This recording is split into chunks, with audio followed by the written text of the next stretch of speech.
নমস্কাৰ দৰ্শকসকল মই আপোনালোক সকলোকে অমূল্যবাণীলৈ স্বাগতম জনাইছো।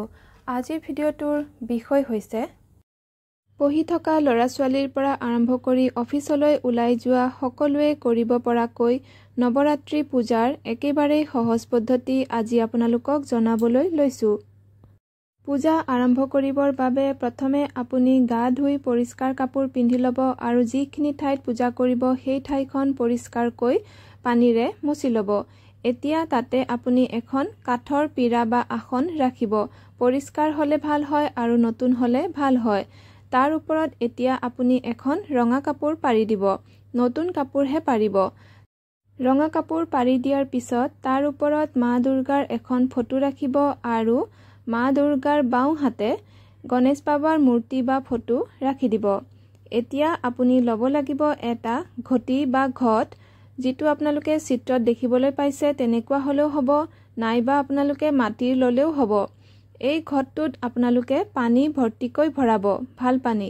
তাৰ ওপৰত আপুনি এখন প্লেটত অক্ষত চাউল দিব, মানে নভঙা চাউল দিব আৰু চাউলৰ প্লেটখন ঘটটোৰ ওপৰত ৰাখিব আৰু তাৰ ওপৰত পইচা এটকা দি দিব। আৰু এই ঘটটো চাউলখিনি মা দুৰ্গাৰ ফটোকপিৰ বা ফটোখনৰ আপুনি সোঁ হাতেহে ৰাখিব লাগিব, মানে আপোনাৰ বাওঁ হাত পৰিব আৰু মা দুৰ্গাৰ সোঁ দিশে আপুনি ৰাখিব।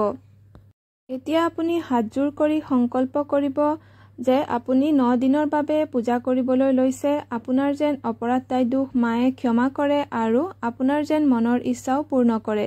এই বুলি আপুনি আপোনাৰ যি মনৰ ইচ্ছা আছে সেয়াও প্ৰকাশ কৰিব। এতিয়া আপুনি এগছি ঘিৰ চাকি মাৰ সন্মুখত জ্বলাই দিব।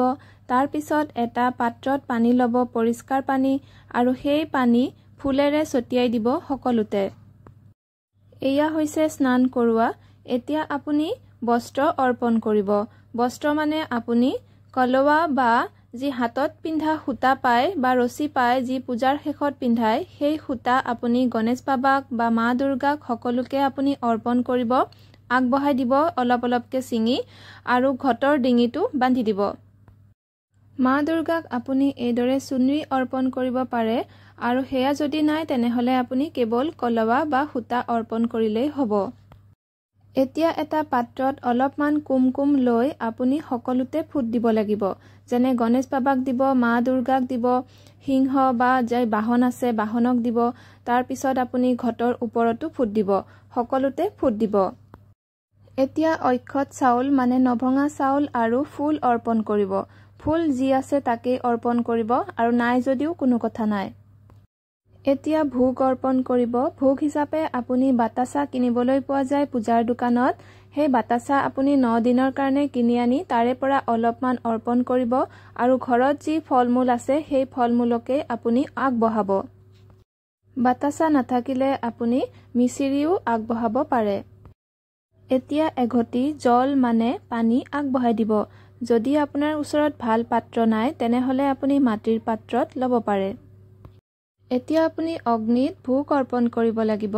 তাৰ বাবে আপুনি কৰিব লাগিব যজ্ঞ, কিন্তু যজ্ঞৰ সলনি আপুনি এটা সৰু চাকিত দুটুকুৰা কপোৰ ল'ব চিত্ৰত দেখাৰ দৰে, আৰু সেই কপোৰ আপুনি জ্বলাই দিব। তাৰ পিছত আপুনি এই কপোৰত 2টা অক্ষত লং মানে নভঙা লং আপুনি দি দিব। লং দুটাত অলপমান ঘি লগাইহে দিব। এতিয়া আপুনি মিচিৰি বা বাতাচা যি ভোগ আগবঢ়াইছিলে তাৰ পৰা অলপমান লৈ এই জুইত দি দিব, মানে কপোৰৰ জুইত দি দিব। এতিয়া আপুনি হাতত অলপমান পানী লৈ কপোৰৰ জুই মানে হাৱনৰ জুইৰ ওপৰেদি দুবাৰ ঘূৰাই কাষত মানে অলপ আঁতৰত পেলাই দিব। কপোৰ আৰু লঙৰ যি হাৱন মানে যজ্ঞ কৰিছিলে সেয়া আপুনি প্ৰতিদিন ৰাতিপুৱা সময়তেই কৰিব লাগিব 9 দিনৰ বাবে। সন্ধিয়া কৰিব নালাগে, ৰাতিপুৱা সময়ত এবাৰ কৰিলেই হয়।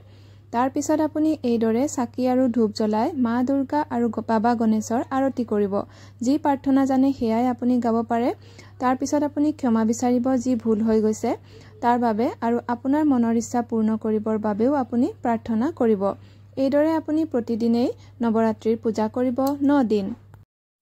মা দুৰ্গাৰ আসন, ঘট, পূজাৰ ফটো এইসমূহ আপুনি লৰচৰ নকৰিব একেবাৰে। কেৱল প্ৰসাদহে আৰু ফুল আপুনি আঁতৰাব পাৰে প্ৰতিদিনেই আৰু সকলোকে বিতৰণো কৰিব পাৰে।